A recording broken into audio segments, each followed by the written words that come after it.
Hello, everyone. Welcome back to riskfeestaxes.com, Higher Ground Financial Group. My name is Imran Razvi. This is Daniel Razvi, and we're talking about retirement radio show. We want to really talk to people about retirement and how it affects and how it changes things. So, Daniel, just the other day, we were talking, and your daughter came up to you and said, "Daddy, what's a Roth conversion? Why in the world would a 4-year-old daughter ask what's a Roth conversion?" Yeah, it was a crazy thing. She really did. She said, "What is a Roth conversion?" I said, "Where did you hear Roth conversion?" She said, "Well, you were on the phone and you talked about Roth conversion. So what is that?" And I said, "Well, okay, there's this thing called taxes, and you have to pay taxes to the government when you make money because they would give you the roads and the schools and the bridges and police officers and all that, but nobody likes to pay taxes." And she said, "Well, Daddy, sometimes you have to do things you don't like to do. It's called the law." I said, "Yes, I guess you're talking to mommy," and she told you that that's true. And so what you have though is a choice. You can pay them when you want to pay them. So even though you have to pay it, you can pay it when you want to. So imagine you have one bite of food left on your plate for dinner, and it's the worst food in the world. You hate this food, and I'll make you a deal. I'll take this food off your plate today, and you don't have to eat it. But tomorrow you have to eat 10 bites of the same food. Which would you rather have? And my daughter said, "Well, I'll take the bite today." And I said, "You know what? That's a Roth conversion." So that is a Roth conversion. We get a lot of questions about Roth conversions and why they make sense, but also the logistics, when and how they make sense, and what types of things to invest in when you're doing Roth conversions, and are there any sort of sneaky ways and cool ways to pay the taxes or get rid of the taxes? The most common question I get is people say, "Can you just make the taxes go away so I can get out of this IRA with no tax at all?" But what's even worse is a lot of people come to us and say, "I didn't know I had to pay taxes on my IRA. That's not fair. I thought I wouldn't ever have to pay taxes on my 401k or my IRA. Why do I have to pay taxes?" So if you want me to burst your bubble for you and find out why you definitely have to pay tax on this IRA, go ahead and go to our website, riskfeestaxes.com. But I'm not just going to burst the bubble for you. We'll give you actionable steps you can take, but we'll separate the good from the bad as far as what strategies are actually useful for converting to Roth, and also what strategies are not useful and in fact are very dangerous or detrimental. So there's a lot of things. We're going to go kind of rapid fire in the segment and talk about several of these things. So let's start from the beginning. First of all, what is a Roth? I mean, you talked about Roth with your daughter. You gave her an example. A Roth is basically you pay the taxes up front and never pay taxes on the growth. So as your money grows later, you don't pay taxes, which is awesome. But the problem is most of our clients, they've accumulated a lot of money, probably made too much money to do a Roth, or they were always told, "Oh, you're going to be in a lower tax bracket. You're going to be in a lower tax bracket when you retire." So postpone their taxes. Yes. And then they found out they retired and they wanted to have the same lifestyle, Yeah. which means not a lower tax bracket, but the same or higher tax bracket. Because they have less deductions now because the kids Right. are grown, they're out of the house. So the only way, just so I can, spoil this for you, the only way to actually not pay taxes on the conversion would be if you have enough deductions somewhere else. And there are ways to create deductions. We do that with charitable deductions. We do that with business deductions. There's some things you can do. If you create a loss somewhere, then it can offset a gain somewhere else. And the gain in this case will be a Roth conversion. That's the only way to actually get rid of the conversion or the tax. However, there are some ways to make the tax less, and there are always these gimmicky things people come up with. Is this would be a great way. It'll save me a lot of tax on the conversion. So what about like tax harvesting? I hear that from clients all the time. Well, I want to do some tax harvesting. Tax loss harvesting. Yeah, I mean, that's really to offset capital gains. You can take some losses at the same time, or when it's going up, you can sell on a dip, even if it's a 1 or 2 day dip, and you can buy a different stock that's similar and try to keep it invested, but take some of your losses. It's more of a way to make a bad situation a little better because you are losing money.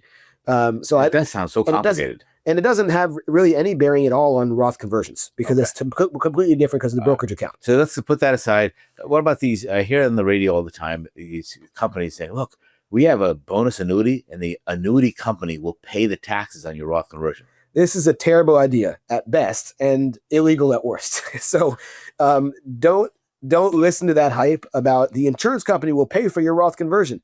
They don't. That's not how the annuities work. There are such things as bonus annuities. So first of all, if you're going to ever look into a bonus annuity, make sure it's a real money bonus, not just a fake money for income that you can actually spend. Just to clarify, there's 2 types of bonuses. One is actual money bonus, which is a premium bonus, an actual premium. and the other is a income bonus, income value bonus, which means that the bonus sounds good, and we hear this 30% bonus or 40% bonus and 9% roll up. But that's only for income purposes. That's not money you can actually spend. So it's only used to calculate a pension. But generally, the people that are pitching the Roth conversion strategy are using a real money bonus. So that part is true. When you put the money, you put $1 million in this account, the insurance company might give you $100,000 or $150,000 or even $200,000 as a bonus to buy that annuity. And it sounds really good. It's not free. It comes from somewhere. So that's the sleight of hand that's important to notice, because whenever you get something, you have to give something else up. And when you get a bonus, then you're giving up one of two things, and sometimes both. Either you're getting a lower potential interest for the next 9, 10 years, or you're paying a fee every year, or both. So let's say you got a 10% bonus, but you have a 1% fee. Well, that's 10% in fees over the next 10 years. So it's the same. It wipes out the bonus. Usually, often it's both. Sometimes it's just one. And in fact, there are a number of good options now that don't charge any fees, and they're giving you a good bonus. But here's the problem. The way the marketing pitch is, it's the people think they're getting this money and they can use that to pay the tax. That's not how it works. The insurance company is giving you a bonus, but that's just interest on your IRA, inside the IRA. In order to use it to pay tax, you have to pull it out. When you pull it out, you have to pull out more to pay the tax on that money to be able to do the conversion. So what you're saying is, I get a bonus. So let's say I have $1 million and they give me a 20% bonus. So now I have $1.2 million in my IRA. So my balance is higher. So now I owe more taxes just to begin with. Exactly. So if you think about it, it would have been much better if they gave you the bonus after you converted rather than before. But they don't do that. They give you the bonus when you buy the annuity. And so that's why for our clients, anybody that is going to use an annuity for the Roth conversions, we almost always want them to use a non-bonus account, because you want the interest to come after you convert. And when you don't have a bonus, you have higher interest later in those years. So you want the bonus to come, or the interest to come, on the tax-free money, not the taxable money. Yeah. But the insurance company is not paying for your taxes for you. So get that out of your head. That's not how that works. If you've been pitched this, talk to us. We'll be able to separate, and I can read the fine print of those contracts you were shown, so we can explain to you how it works. But there's a lot of people that use the strategy for a bonus that really is not the way it's not explained correctly. So now, if you're going to convert and you're going to use somebody else's money to pay the taxes and stuff, I heard about this other company that it's like a 5-year strategy, and you can convert every year, but you're converting at the lower amount. And after 5 years, that's when they give you the money. Yeah. So if you have something tied to an interest, and some of those, that's also an annuity strategy. If you get a 5-year point to point, so you don't actually get the interest for 5 years, if you convert before then, and then you get all the interest in the end, they can't charge you taxes on that interest because you haven't actually received it yet. And you might not receive it. The danger with that is, if the market crashes in the meantime, then you don't get much interest anyway. So it's good as a part of a strategy. It's just not good as the whole strategy. All right. So what about, should I pay taxes from inside the IRA, or take money from someplace else to pay the taxes? It's almost always better to pay the tax from outside money. And the reason is, once you convert to Roth, you can never add more to that. So let's use an example. You have $1 million. You want to convert it all today. It's going to be $300,000. You withhold that, and now you have $700,000, and it's in your Roth. What if you borrowed money out of your house for it? You pay $300,000 in taxes, and now you have a home loan, but now you have $1 million in your Roth, earning interest tax-free. Someday, if you want to pay off the house, you can always withdraw from the IRA, tax-free, pay off the house. Even tomorrow, you can do that. But you can't do the other way. You can't do the first way, withhold the money, you only have $700,000 in there, and say, I want to add $300,000 to it later. That's not possible. So it's always better to use outside money, even if you have to borrow for it in many cases, instead of borrowing. I mean, if it's amortized, you're gonna end up paying much less money than when you're compounding interest in your account, because especially if it's tax free, that's even better, right? And I heard somebody else say, by the way, I'm just going to wait until the market crashes, and then I'm going to do a conversion. I'll save all this money in tax, because if market crashes, I won't have to pay tax on $1 million. I'll pay tax on $500,000. Which you only have $500,000 now. So wouldn't you better pay taxes on $1 million and have $700,000, or taxes on $500,000, because you only have $500,000? Now you only have $400,000. And so, yes, if you have already experienced a big crash, then yes, that would be a good time to convert, probably. But I would prefer we just don't experience the crash. Don't lose the money. That would be better. And so we want to protect first and then do conversions. And it is very important if you're going to protect it. The most common things people use to protect are CDs, treasuries, or annuities.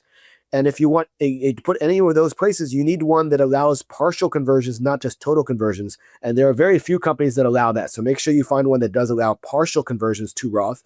And, that way you can do it all at once, or you can do it over a few years. And that's what our tax attorneys will help you calculate. The answer is going to be different for everybody, whether you do a large chunk or a small chunk at a time for conversions. So based on what kind of deductions you can have, what kind of income you have, what kind of business you have, there's so many variables. You really have to understand that better.